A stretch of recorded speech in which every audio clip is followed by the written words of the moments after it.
Minimum 250 મણથી એક ખેડૂતની મગફળી નીચે ખરીદે નહીં સરકાર. નવી સરકારને મારી વિનંતી છે કે 250 મણ મિનિમમ તમે ખરીદી કરજો, અને જો 250 મણથી એક પણ મણ ઓછી ખરીદી જો મગફળીની થઈ તો ઈશુદાન ગઢવી આંદોલન ઉપર ઉતરશે અને એની સંપૂર્ણ જવાબદારી ગુજરાતની ભાજપ સરકારની રહેશે, કડદા પાર્ટીની રહેશે. આ સાંભળ્યા તમે આમ આદમી પાર્ટીના પ્રદેશ પ્રમુખ ઈશુદાન ગઢવીને. ઈશુદાન ગઢવીએ ખેડૂતોની મગફળી ટેકાના ભાવે ખરીદવામાં આવે તે મામલે સરકારને ખાસ અપીલ કરી છે, જેમાં તેમના દ્વારા કહેવામાં આવ્યું છે કે મગફળીની ખરીદીમાં ભાજપીય કડદા પાર્ટીના મળતિયાઓ ખેડૂતોને લૂંટવાનું કામ કરી રહ્યા છે, તે અટકાવવામાં આવે. ખેડૂતો પાસેથી ફરજિયાત 250 મણ મગફળીની ખરીદી કરવામાં આવે. ખેડૂતોને ભાવ ફેર પણ આપવામાં આવે. જો ખેડૂતોની આ માંગો સંતોષવામાં નહીં આવે તો ખેડૂતોને ન્યાય અપાવવા તેઓ પોતે આંદોલન પર ઉતરશે, જેની સંપૂર્ણ જવાબદારી ગુજરાત સરકારની રહેશે. તો આ સાંભળો આમ આદમી પાર્ટીના પ્રદેશ પ્રમુખ ઈશુદાન ગઢવીએ શું કહ્યું છે. જય જવાન જય કિસાન મિત્રો, નવા વર્ષની ખૂબ ખૂબ શુભકામનાઓ નવી સરકારને, સરકારના જે મંત્રીઓ એને જે રીતે આજે મગફળી ટેકાના ભાવે જે ખરીદીમાં અત્યારથી જ જે ખેડૂતોમાં ચિંતા છે, એ ચિંતા એ છે કે અમારી મગફળી કેટલી ખરીદાશે. આમ તો મગફળી ખેડૂતોને જો લાભ આપવો જોઈએ સરકારે, તો ખરેખર તો જે ખેડૂતને એક ખેડૂત 90,000 રૂપિયાથી લાખ રૂપિયો આ મગફળી ટેકાના ભાવે ખરીદી કરવા જાય, સરકારને ખર્ચ થાય છે, એ ખેડૂત દીઠ એના ખાતામાં નાખી દેવો જોઈએ. એ પણ માની લો કે ન નાખો તો ભાવ ફેર જમા કરી દેવું જોઈએ ખેડૂતોને. માની લો કે અત્યારે બજારમાં 1,000 રૂપિયા વેચાય છે, 1,452 રૂપિયા મગફળીનો ટેકાનો ભાવ છે, તો 1,000 જે વચ્ચેનો ગેપ છે એ ખેડૂતોના ખાતામાં નાખી દેવું જોઈએ.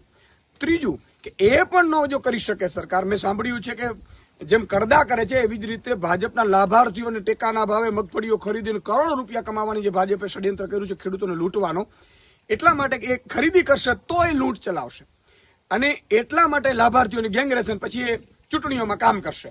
પણ એમાં પણ એવી અમારી માંગ છે કે આ વખતે મિનિમમ 250 મણથી એક ખેડૂતની મગફળી નીચે ખરીદે નહીં સરકાર. નવી સરકારને મારી વિનંતી છે કે 250 મણ મિનિમમ તમે ખરીદી કરજો.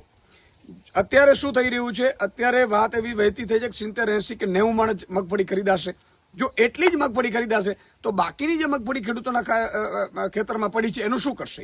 એનો અર્થ થશે કે ખેડૂત પછી એ ટેકાના ભાવે મગફળી વેચવા નહીં જાય, પછી એ વેપારીઓને આપી દેશે. તો ભાજપ એમાં પણ કડદા કરશે. કઈ રીતે કે ખેડૂતોની મગફળીઓ લઈ લેશે અને પછી અલગ અલગ ખાતા કરીને 70, 80 મણે પોતે 1,452 વેચશે, 1,000 લઈને. તો આ રીતે ખેડૂતોને લૂંટવાનું બંધ કરે સરકાર.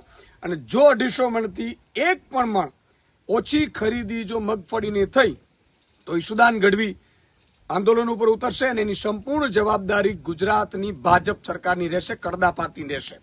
આજે મેં સાંભળ્યું છે કે નવા મુખ્યમંત્રી પણ અત્યારે, ભલે મુખ્યમંત્રી જ છો તમે, હવે એ જે મુખ્યમંત્રીને મારી વિનંતી છે કે અત્યારે બિલ્ડર હતા, તમે બધા બિલ્ડર ને વેપારીઓ છો, તમને કાંઈ ખેતીની ખબર નથી. અમારા ખેડૂતો સામે તો જુઓ, અમારા ખેડૂતો બિચારા ભોળા છે, તમે ભાજપ કરીને મત આપી દે છે.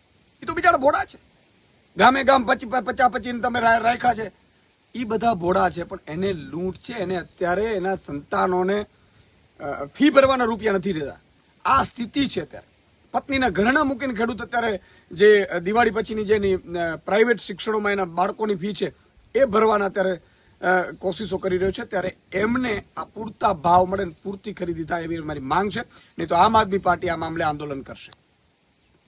વાત કરીએ આમ આદમી પાર્ટીની, તો આમ આદમી પાર્ટી હવે ધીરે ધીરે બોટાદમાં જે કડદા પ્રથાનો મુદ્દો છે તેને રાજ્યવ્યાપી બનાવવાનો પ્રયાસ કરી રહી છે. બોટાદમાં કડદા પ્રથાની વિરુદ્ધમાં રાજુ કરપડા અને પ્રવીણ રામ દ્વારા એક કિસાન મહાપંચાયતનું આયોજન કરવામાં આવ્યું હતું, જેના પછી ખેડૂતો અને પોલીસ વચ્ચે ભારે ઘર્ષણ થયું હતું અને આ પછી પોલીસે રાજુ કરપડા, પ્રવીણ રામ સહિત 85 લોકો સામે ગંભીર ગુનાઓ નોંધીને તેમની વિરુદ્ધમાં એફઆઈઆર દાખલ થઈ છે અને હાલમાં તો રાજુ કરપડા અને પ્રવીણ રામ બેઉ જેલમાં છે. વાત કરીએ આમ આદમી પાર્ટીની, તો આમ આદમી પાર્ટીએ થોડાક સમય અગાઉ જ એક હેલ્પલાઇન નંબર લોન્ચ કર્યો છે અને તેમની માંગણી છે કે કોઈ પણ ખેડૂતોને રાજ્યભરની 400 એપીએમસીમાં જ્યાં પણ કોઈ ફરિયાદ હોય તો આ હેલ્પલાઇન નંબર પર ફોન કરીને તેઓ ફરિયાદ કરી શકે છે, જેનાથી આમ આદમી પાર્ટીના કાર્યકરો ત્યાં પહોંચીને ખેડૂતો તરફથી તે મુદ્દો ઉઠાવવાનો પ્રયાસ કરશે. આમ હવે આમ આદમી પાર્ટી થોડાક સમય અગાઉથી ખેડૂતોના મુદ્દે ખૂબ આક્રમક વધતી જાય છે.